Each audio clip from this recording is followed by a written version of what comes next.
So we talked about in the last video the form element tag, which is right here.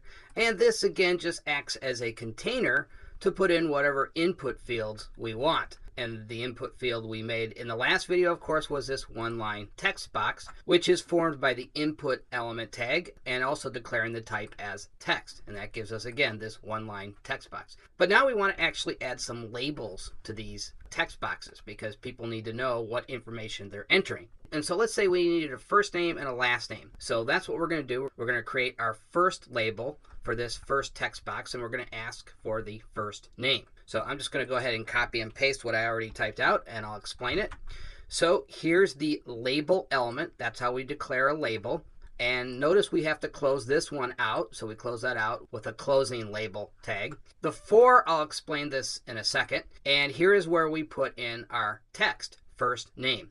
And this is what will be displayed on the page. Now we have to tie this label to this input element. And we do that with this for attribute. And you can give this any name you want. We called it first name. And then we have to create another attribute in our input element. And that is, again, ID. So we type in ID and then equals and then first name. And so again, this name right here has to match this for attributes. The for attribute has to match the ID attribute. And that's what ties these two together. So let's go ahead and refresh our web page. And there you can see we've got our first name label right here. What's really neat about this too is when you use this label element and you click on the text, so let's do that. We click on the text, you can see the control is automatically highlighted if we click on the text. Now, if this was just normal text, it wouldn't highlight this one-line text box. So that's what's kind of cool about using this label element. And so let's just go ahead and copy and paste this code for our second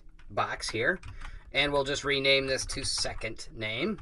Or actually, you know what, more appropriately, we'll call it last name because that's what it's going to be. And then let's take this ID here.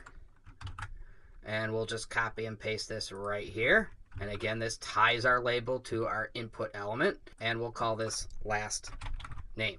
And so let's go ahead and refresh everything up here. And well, we forgot to actually make the text last name. So let's do that really quick. And we'll refresh this again. And there you see, we've got two text boxes now with labels in which we can collect information from our user. This will be submitted to a server where we will process that data. And again, if we click on the text, it highlights the text box. That's really kind of a nice attribute about this label element. Okay, so that's going to do it for this video. In the next video, we'll actually do a multi-line text box. See you guys then.